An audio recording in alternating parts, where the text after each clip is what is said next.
Селям алейкум. Алейкум селям. Ekibin 590 или 90.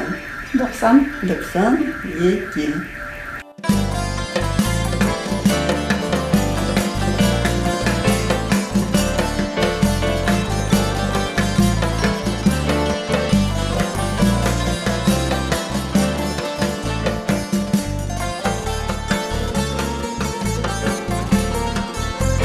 Лилия Федоровна ilk sefer kelgende biz ona herkesге бергенimiz gibi читательский билет деген весиханы бердік.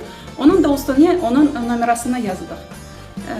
Birkaç vakit geçken soң Лилия Федоровна kene kitapxanemizге keldi. Оқу залына кіргенде менен yüksek seslen selamlaşa, selam aleykum dey. Ve yanıma kelgen soң читательский билетнің numarasını bizim ana tilimizde ayta ve dey ki 2597. Pek ayrete kaldırdı beni.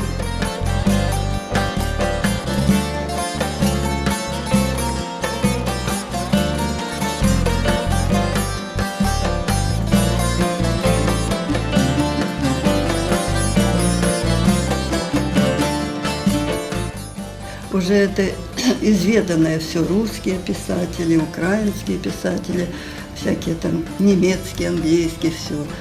Мне захотелось вот что-то неизведанное. А неизведанно это, конечно, крымско-татарские писатели. Поэтому мне хочется, вот, я сказала, хотя бы по одной книжке каждого писателя почитать. А если жизни моей хватит дольше, то тогда уже какого-то писателя больше.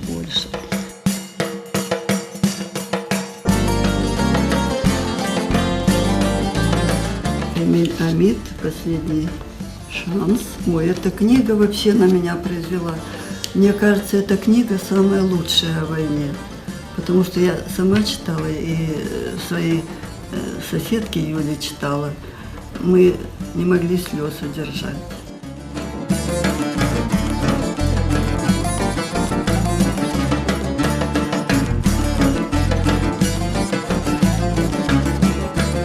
У нас есть там портрет Шевченко, портрет Блока, ну вот русский украинец, а крымско-татарского не было.